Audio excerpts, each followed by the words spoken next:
On this episode of Unmute the Voices, I speak with Dr. Damien Pattenaude, the superintendent of the Renton School District.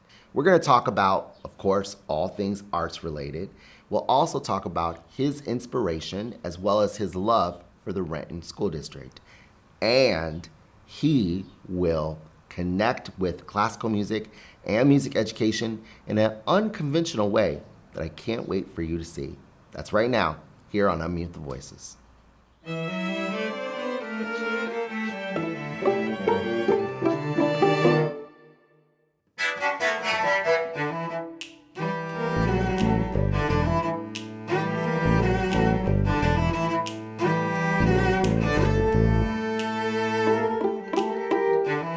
Damien, welcome to Unmute the Voices. Thank you for having me. Yeah, how you doing? Tremendous. I'm doing great. Getting an invitation from you at any point in time is probably the highlight of my day, Oh my God. week, year. So to be able to share this space with you is just, it's probably one of my greatest career accomplishments. Oh my God, is this Thank really... you for making that happen. Is this how this interview is gonna go? Probably. However long it's gonna go, I'm just gonna, because I know that I'm obligated to give you your kudos, and so I just want to get those out the way right now before you ask me any more questions. I appreciate it, but this interview is about you because you're Renton's superstar. You're the superintendent of Renton School District. You're also this legendary basketball player, wannabe legendary. That is true, wannabe for sure.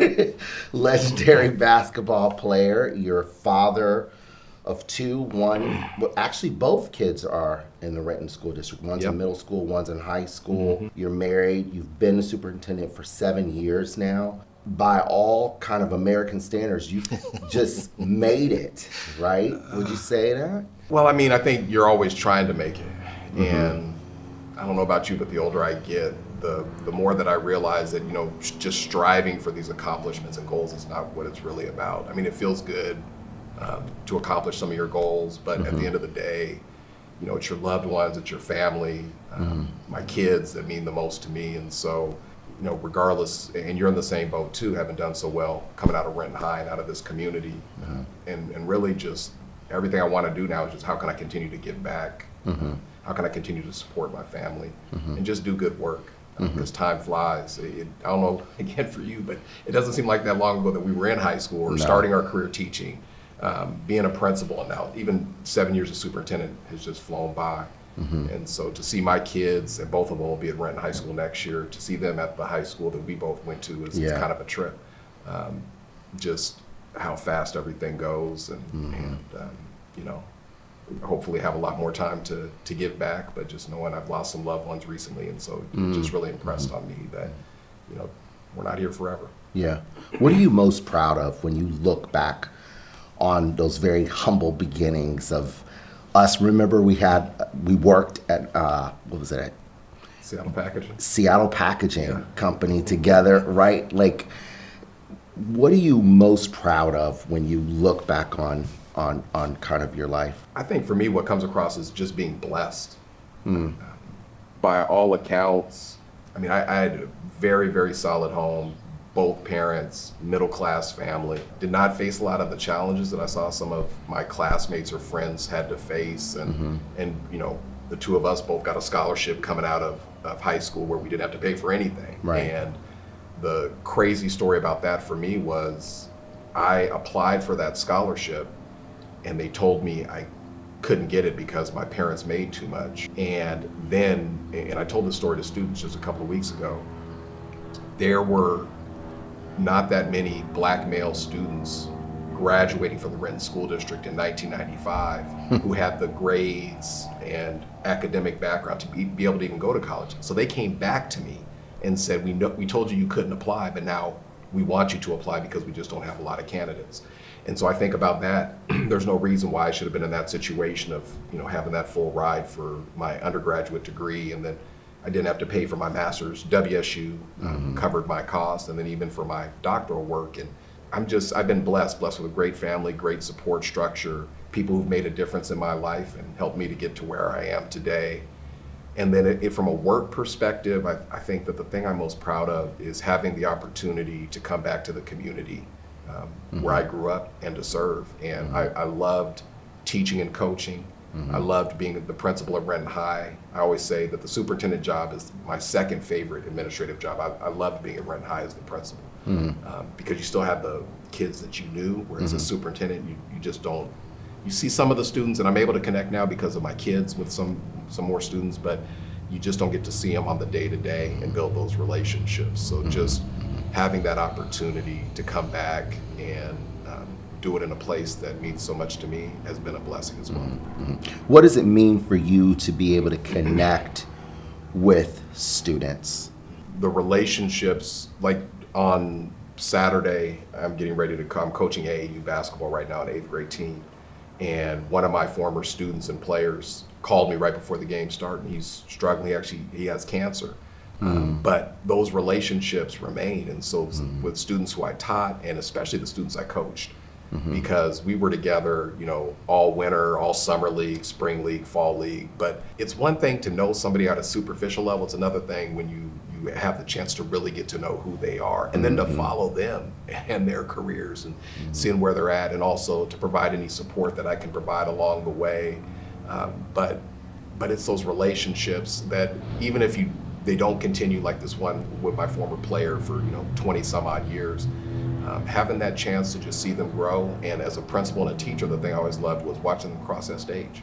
And I always used to say, it's less important where you graduate from, it's what you're graduating to, and seeing them graduating to having options and opportunities. And even if they don't, just like some of our friends, some people may think they have it planned out, know exactly what they're doing, and some people it takes longer, but as long as you can get there, get to where you want to be, that's the most important thing. And so just having the opportunity to get to know them while they're a student, and then continue to support them as they become young adults and adults. What I hear in that so clearly is access and equity. And from a superintendent's perspective, what does those words, access and equity, mean to you?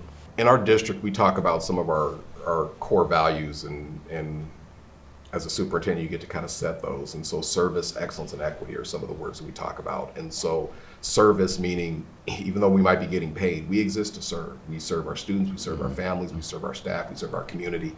Excellence, striving in excellence in all we do. And equity, how I've really tried to define it for our organization, is how do we remove barriers and support students? And that also gets to that notion of access. And so we want to create wide access to a whole host of programs and opportunities for kids. And so that's, we have a partnership with Boeing around aerospace engineering. And so getting those kids, we have some kids this year who will graduate, cross that stage, go right to work at Boeing, making good money, and having the chance to have Boeing perhaps pay for their college tuition. And then we also have the International Baccalaureate Diploma Program, which that is one of my proudest accomplishments, getting that into Renton High School. And what I see at Renton High is, we would have a student or two who might go to an elite, university, but more and more are seeing that as an option and an opportunity. And so you're seeing them go to Ivies, in addition to, the WSUs, the UWs, the SUs, places like that. But we just want to, again, create those options so that when kids graduate, that they're graduating to a future that's promising. And so as a superintendent, I always say the heart of our work is that relationship between the student and teacher, and the rest of us support that. And Pete Carroll, former Seahawks coach, used to always talk about that he saw his goal as the head coach to orchestrate excellence. How do you put people in the right positions to be successful? And then you let those people, if they're doing good work, you let them drive the day-to-day work. And I see it similar in a larger school district where I can't micromanage everybody. I got to hire good people so that they can do the good work with our students and create those options and opportunities. Right. And you kind of hit the nail right on the head as far as like teachers doing that work, because they're the ones that are engaging with students daily. What do you believe are the best aspects of being a teacher? And then probably kind of what are the hardest challenges that teachers face in dealing with students every day?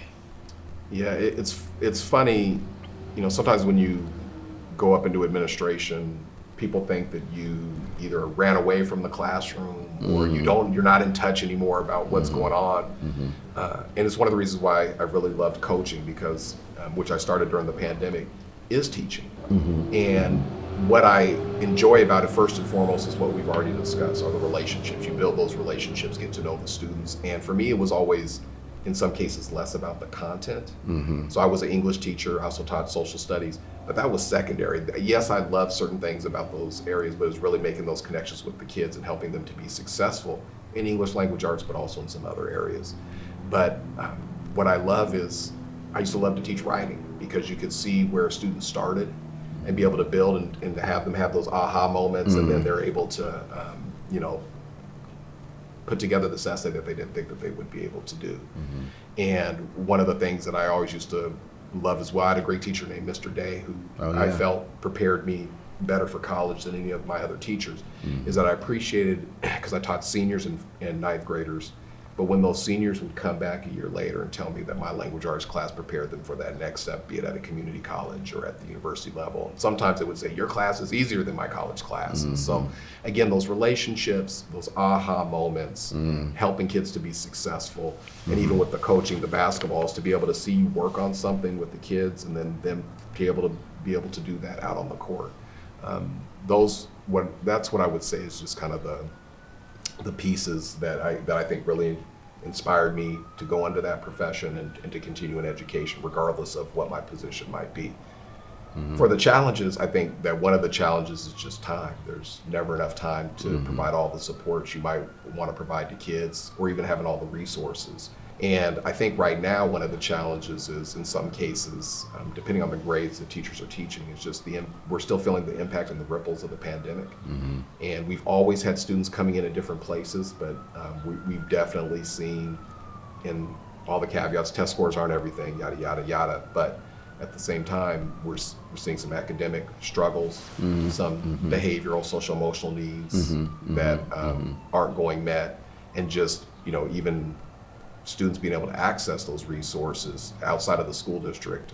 One of the heartbreaking stories I remember was a kid was in some serious crisis, was trying to get in some support, and his family was told, like, hey, we can't see you for 3 months. And so it's one of the reasons, again, you talked about access and equity, but as a superintendent, how can we partner, which is what we've done with the Seattle Sounders in Providence, to provide mental health support to all of our kids, free of charge, preschool through 12. It's virtual, but it's another option for those families when kids really need those supports. And so I think that anytime, if you're going to be a good teacher, anything that you do, it's tiring work, it's hard work, but it's rewarding work. And so I always say, do the benefits outweigh the challenges? And I've always thought that the benefits do outweigh the challenges, but the challenges are there and will always be there.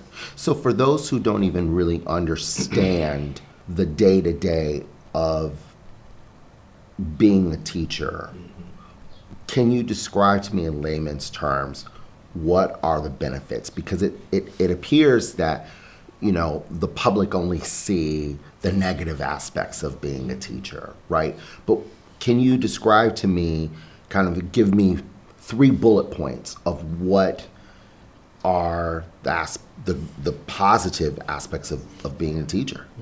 Well, one of them, I think, even though there is a lot of negative in the media about education or teaching, I think that the number one piece is you have the opportunity to positively impact a student's life.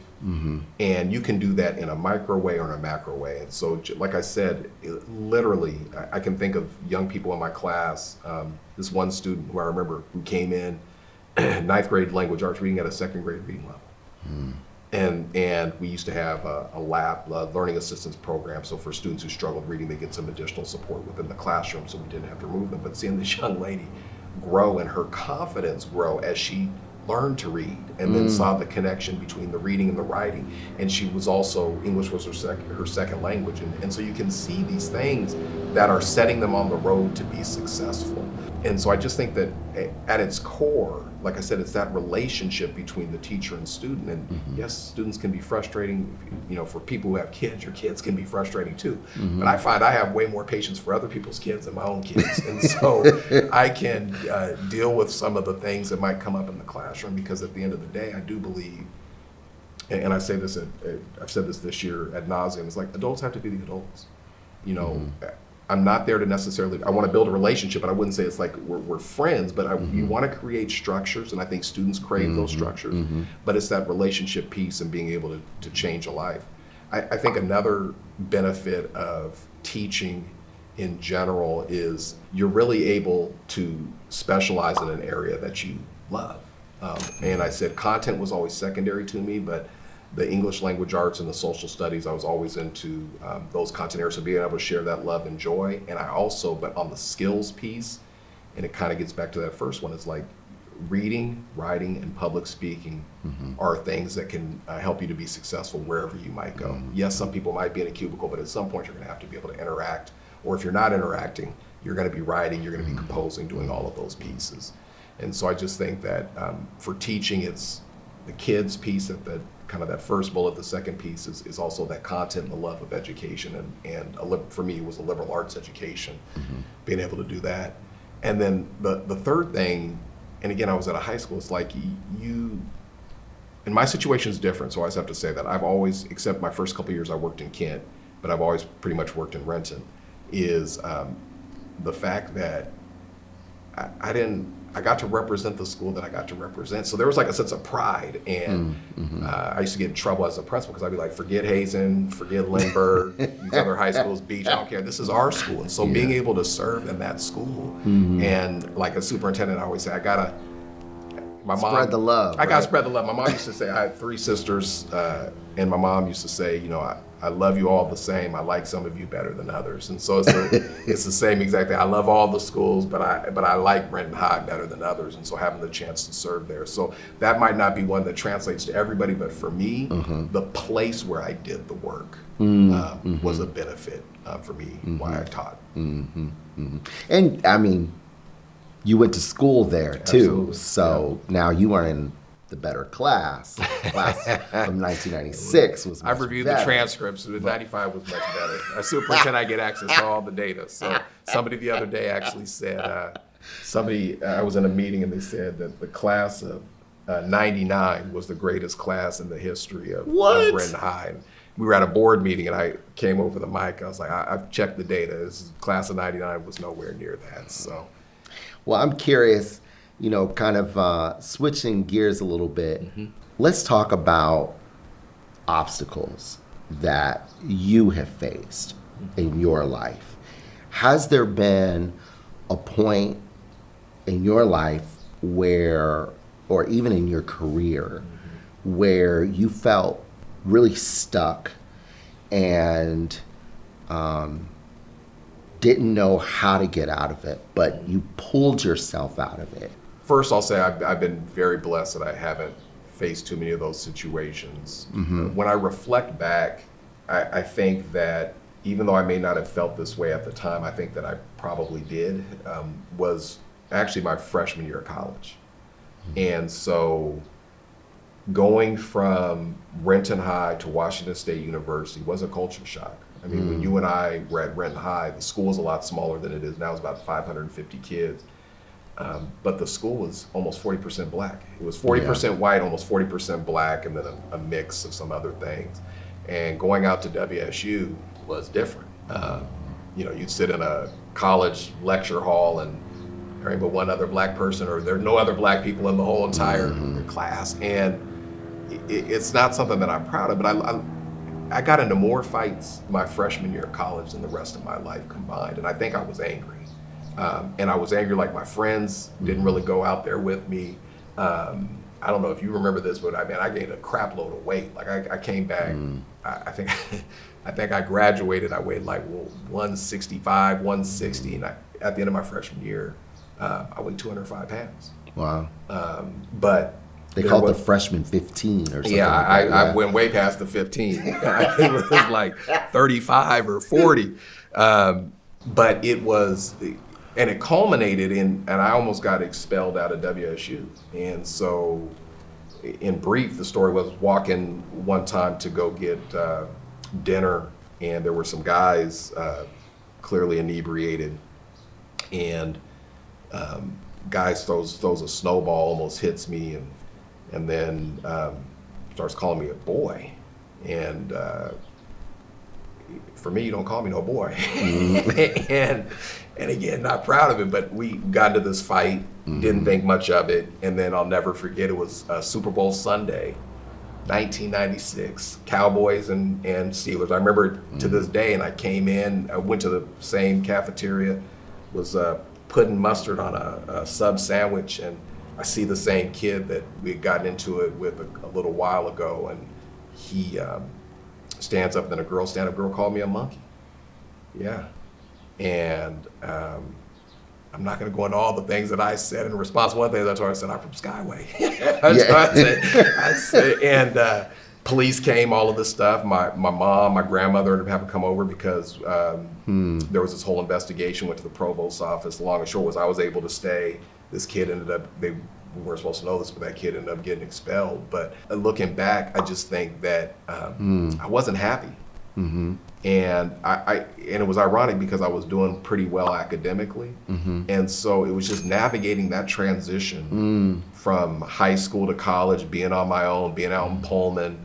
There was a movie that had just came out that year before, Higher Learning, where and there was a guy, Remy, who was, all this stuff on that campus, and we were like, yeah, there's a whole bunch of Remys out here. But that transition was difficult.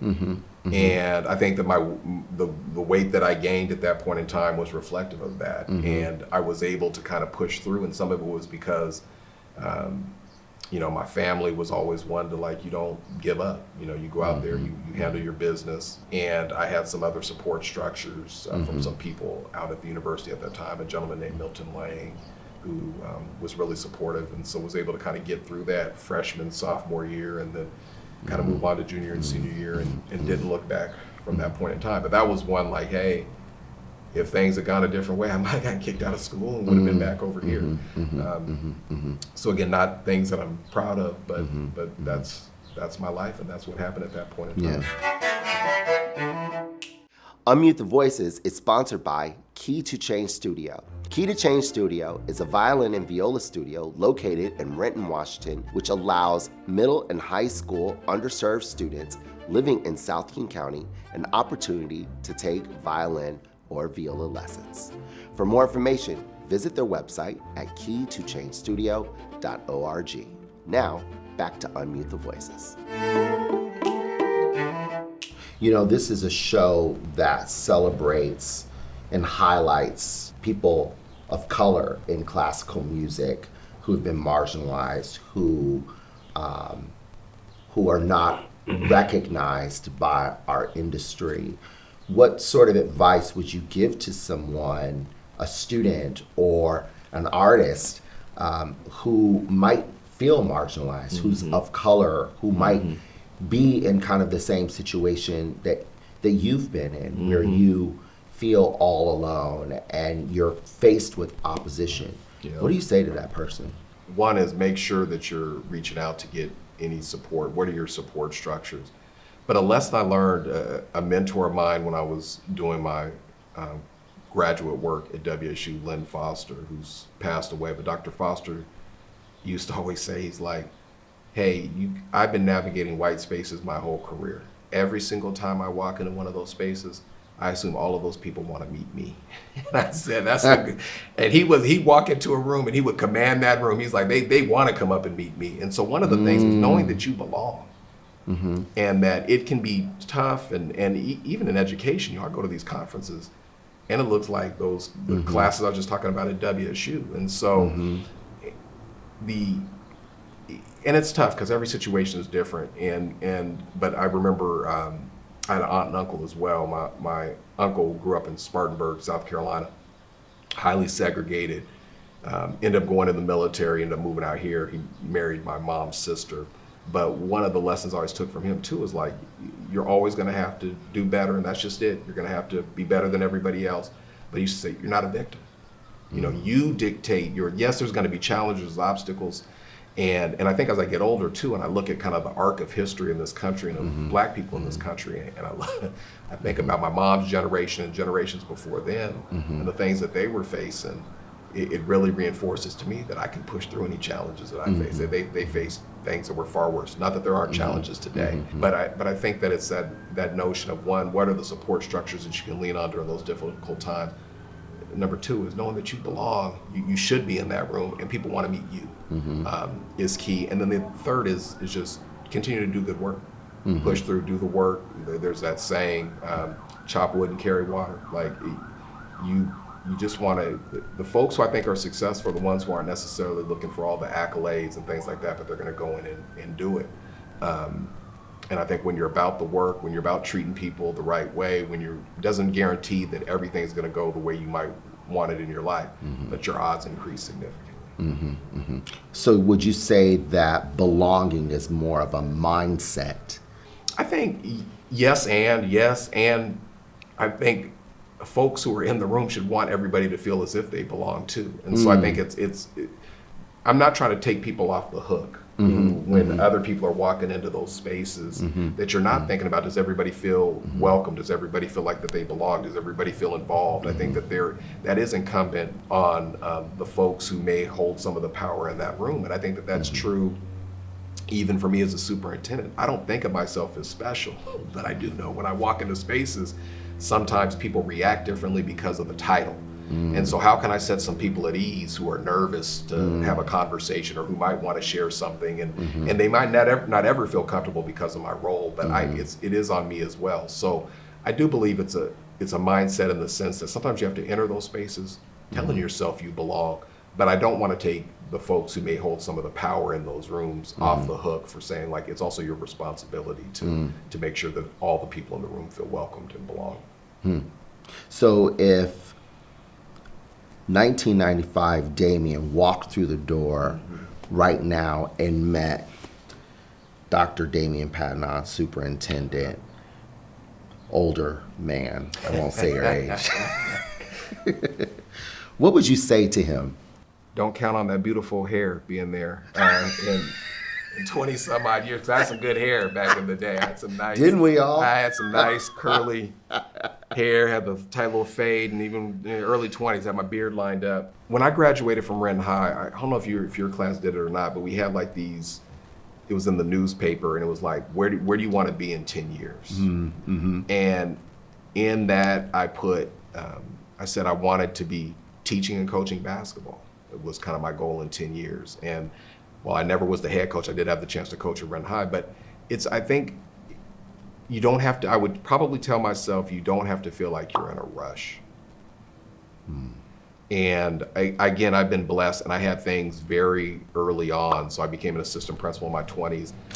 I was principal at Renton High at 31, and not that saying that to brag or anything, and they person who was working at the state said she thought I was the youngest high school principal in the state at the time.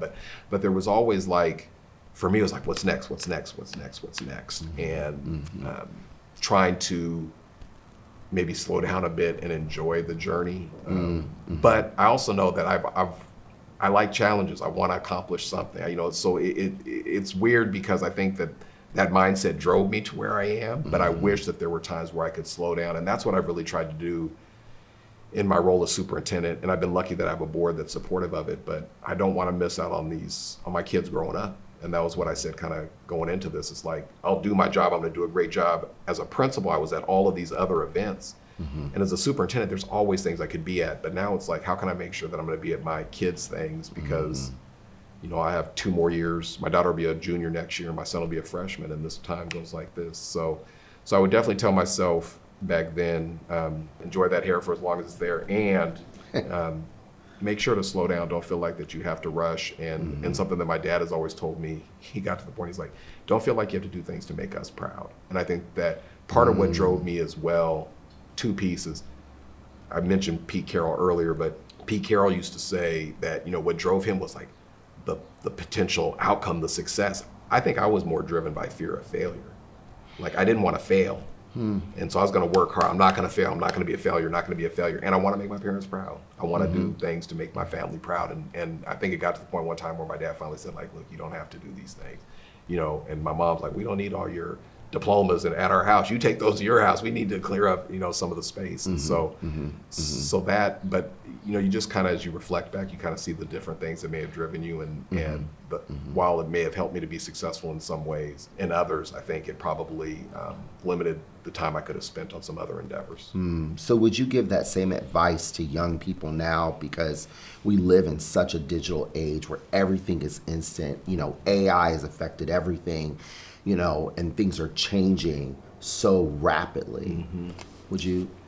I do. I would say do your work where your feet are planted right now. A guy had asked if I could, serve as a mentor to him, and he's talking about where he might want to go in his career. And the thing I had to tell him was like, dude, be a good teacher first. Be an outstanding teacher that you're so good that people are going to say, hey, this guy's going to do great things. I wouldn't focus on trying to be a superintendent in year one of teaching. Like, you might think that that's a goal at some point in time, but until you actually handle what you're doing right there. There was a phrase, they used to talk about career patterns in education, very famous book, and they used to talk about gaining the attention of superiors. And they were talking about people who moved up, they gained the attention of their superior, but they gained it through good work. Right. And so just keep, be firmly rooted and grounded where you're at right now, do good work. And if you're hoping to try to move up quickly, if things line up and opportunities, hey, that's great. But don't feel like it has to be tomorrow. You don't have to go from day one of teacher, day two as superintendent. Like it doesn't happen that way. Good, hard, smart work. It never goes unnoticed. Yep. Right? And it's really the long game, which, I think as an artist, that's something that rejections humble you, and challenges and setbacks humble you. And that's something that I have certainly learned in my career. And I would just add on to that, because there have been times as well for me where I didn't get what I wanted. I wanted to be a head coach at Quinton Morris High School, didn't get that. I thought I could be an assistant superintendent right away, didn't get that. And one is, things tend to work out the way they're destined to work out.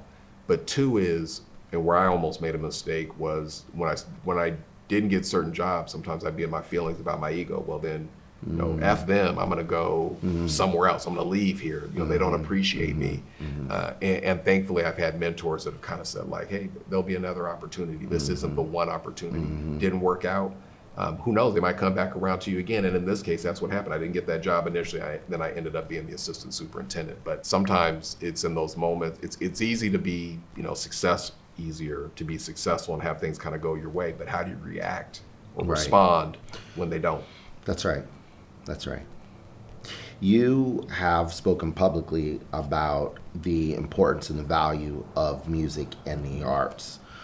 Why do you think it's important for the community to embrace the arts and music specifically? Well, and you and I've talked about this on several occasions. I just don't think that those options and opportunities are for certain types of people. So oftentimes, even though school districts are going through budget cuts right now, what I've seen happen is it's in our less affluent, most diverse, in some cases blackest schools, where those opportunities go away. And in these other communities that are more affluent, they might be diverse in their own way, but those families and those communities aren't going to stand for that. They're not going to allow that. They will raise holy heck to make sure that those things aren't cut. And so why are we limiting those options and opportunities for our kids? And it doesn't matter their income level. Why should they have to move out of Skyway or transfer somewhere, 30 minutes away to try to have those opportunities? And like I talked about before, liberal arts education and music is a part of that. And I always believe you want kids to be exposed to a whole bunch of different things. Hopefully they find a passion when they're young. They might not. They might find it when they're older. But music is one of those things that keeps kids engaged. They find their passion. You can look at all of the data. I mean, kids tend to do well, sustain in school, go on to post-secondary options, the more involved they are in music and the arts. And we just held a luncheon, our school's foundation held a luncheon, and there was a young man who was in a keyboarding class at Lindbergh High School, had never done keyboarding, and he talked about that he came in, no prior experience, and all of a sudden he loves it. And he's talking about it changed the trajectory of his life, and he's able to acknowledge that. And it's set him on course to go great places once he graduates from Lindbergh. And I think that whether it's the arts or whether it's science. To me, it's less about the what. It's more about how can we have all of these options available for our kids to connect. And sadly, when you're cutting the arts, which we did a lot in the early 2000s in response to No Child Left Behind, the federal program there, or now with budget cuts, what good is going to come from that? Right. And so yes, obviously, there's tough decisions that have to be made about reductions, but we should not be limiting those opportunities, and we should also not just keep those programs in the communities where they rally and with the loudest voices. Sometimes, those of us in positions of power or the work you're doing with Key to Change is we have to advocate and rally for those kids in those communities to have those same options available to them. Right, and that's something that we at Key to Change have really been committed to is serving students in South King County. Actually, one of our students who goes to Hazen High School qualified for state and competed at the state level. We've had students who've made their professional debuts with Seattle Symphony right here in Renton. And so, we are really focused, hyper-focused on providing that access for students from all across South King County, and specifically Renton as well, where they can receive a high level of instruction. Because I know specifically how difficult it is to, not have a program or not have access to, music instruction. So have you ever played an instrument? Maybe a recorder back in the day or something like that. Really? Yeah, When, like, in elementary school? Probably, and not even in Renton. I think that was in Seattle Public Schools when I was there. So, what do you think about having your first violin lesson today? Man, I can tell you trying to get back at me and embarrass me in front of all these people, and I'm game for it. So anything that you can do, because maybe I might get some kudos from my wife. So you let me borrow one of these violins, I'll go home. Her birthday's in June, so maybe I can play like I Love You or something on there. Oh my gosh. I don't even know if that's a song. I think it'd be kind of cool. So, you've never held a violin. I may have held one like this. Or I may even put it, don't you put it on your chin? Yeah. Yeah. Maybe, but nah. Okay. So we're gonna test how good of a teacher. You're gonna teach?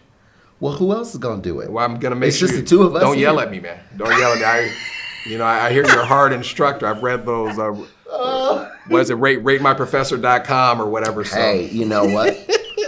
Hey, but the thing is that it's a hard instrument. It's absolutely difficult, and it takes a lot of concentration. But my point is that having students who come from marginalized communities, who are of color, who choose to do something hard, whose lives are already difficult enough, who choose an instrument that's difficult, and then they're able to make it sound great. I think those students are amazing and brave. Absolutely. They're brave. And so I want you to experience a little bit of Bravery. Yeah. Yeah, I'm down for it. All right, let's go. So this is a violin, in case you didn't know. Okay. I know we're starting at the basic level, but I knew this was We're violin. just doing the basics today. So what we're gonna do is first learn how to hold it. Okay. And if playing the violin is not a natural thing, because essentially if I didn't have the violin in my left hand, I'd be holding it like this, right? And so this position is not natural. You don't generally walk around doing this all day. If I was sitting and I played the cello, of course you're holding it like this, so that's a natural, kind of stance. So what we want to do first is try to get you to be as relaxed as possible. Now I know you a real intense kind of guy. I'm ready to fight. No. But So relax. Yeah, so you Step just one. want to just be relaxed, right? Okay, and then the second thing is what I want you to do is take your left hand and I want you to just tap your left collarbone, right? And I want you to kind of look at your left hand as you do it. Great. That is essentially where the violin is going to go. Now, if you want, you can place your left hand, your left arm out, and I want you to just look at your left hand like it's a mirror. Boom, that's where the violin will go. And it always goes on the left? Always goes on the left. And then we're gonna take our hand and then you just relax your chin right there on the chin rest. Great, great. I look official. You look like if you official. snapped a picture, it looked like I actually know what I'm doing. Or You wouldn't go look that like far. you know what you're doing. All right, now how does that feel? Does it feel comfortable? Well, it's my first time, so it feels. Does it hurt? No. Okay, good. Because that's the thing is you never want the instrument to feel like it's hurting you or like you have stress, okay? Now what we're gonna do is take our right hand and I just want you to place it here on this black thing, your thumb right here on this black thing. That's called the fingerboard. And then what we're gonna do is just with your left index finger, I just want you to pluck these 4 strings. G, D, A, and E. Perfect. So as you can tell, there's 4 strings here. One is low, and then the other, they start to get higher as you go. Great. Go ahead, pluck. Sorry, I didn't mean to be a bad student there. You're doing great. You're doing great. Okay, now if you want to pluck a little bit harder, it will make the sound louder. Perfect. And I can't break it. No. Or I better not. You better not break it. So what you have just done, we call that pizzicato, or pizz for short, right? That's where you're plucking the string. Now I'm going to take your left hand here, and I want you to completely relax your left hand, and I want you to think about, I'm not going to let the violin fall, but you have to relax your hand. So can I have it? You got it, don't you? Okay, perfect. Great. Now, I'm going to place your thumb here, and I want these 4 fingers to come around the violin. Yes, perfect. Great. And this is the bow. So let's place this left hand back on the violin just for security. Perfect. Now what we're going to do is we're going to bow a couple of notes here, all right? Now, what I'm going to have you do first is bend your thumb ever so slightly, and this is gonna feel a little weird, but I'm gonna help you. And place your thumb here, and your fingers here, and your pinky on its tip. And then we're gonna just bow. And then we'll go up. Go ahead and come down. Oh, listen to that. And then Sounds up. good to me. It sounds pretty good. Good. Now we're gonna go to the D string and go down and up and down and up. Great. And down. Perfect. So you did pretty I'm good. gonna start taking your classes. You know, the number one reason why students quit playing an instrument is because they hate their sound. And the bow is responsible for 80% of the sound. And so if you can get a student to not do this, Oh yeah. right? Yeah. And just, even if it's timid and soft, that's much better than the former. Oh. Right? And so that's what we teach at Key to Change, is the importance of listening, relaxing your body so that you can play with a good sound. Thank you for the opportunity. Yeah, I'm looking forward to your next lesson.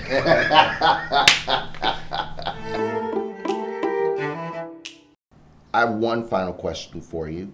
Do you listen to classical music? Are you familiar with it at all? Did you know that there are people of color, black people, who write and play classical music besides me? Yeah, well, pretty much I know that because of you and some of the advocacy that you've done. I'm not gonna front or lie and say like I'm listening to classical music all the time. It hasn't necessarily been my thing. But what I can do, I appreciate good art, and I appreciate the people who make good art or who just make art in general. And so no, it hasn't necessarily been. I got Spotify. It's not like in my Spotify playlist. Actually, if you looked at my Spotify playlist, you would say that's far from classical in terms of what I'm listening to. But no, I appreciate those who do, and thankful to you for, you have done a great job, but also you've been an advocate and a champion of others who might look like you, who have been out in this field and overcoming obstacles and doing good work. Yeah, thank you. There's one composer I want to tell you about, Joseph Boulogna, who is better known as the Chevalier de Saint-Georges. They made a movie about him a couple years ago. Fun fact about him, he's credited as the first Black composer ever. And he was not only an amazing musician and composer, but was also an athlete. Okay. And he was celebrated as Europe's most successful and renowned boxer, fencer in France. He lost actually only one battle, only one in his entire career. But he was like the equivalent of a Michael Jackson and a Michael Jordan. Wasn't there a movie before that that came out about him too? Yeah, mine. I know. I saw that Denzel. We got Denzel. Not only did he play Denzel Washington doing all of this stuff. I saw that movie. I didn't see the new one, but I saw yours. Yeah. But there are people in classical music and in the field who are doing great work, who aren't just musicians, but are athletes, who are actors, who, I don't know any superintendents. I'm sure there's somebody out there who is. So thank you so much for being on our show. I really appreciate it. Yeah. Cool. I hope that you enjoyed this episode of Unmute the Voices with Dr. Damien Pattenaude. Make sure that you subscribe to our YouTube channel and find us on social media, all under Unmute the Voices. Until next time, enjoy your day.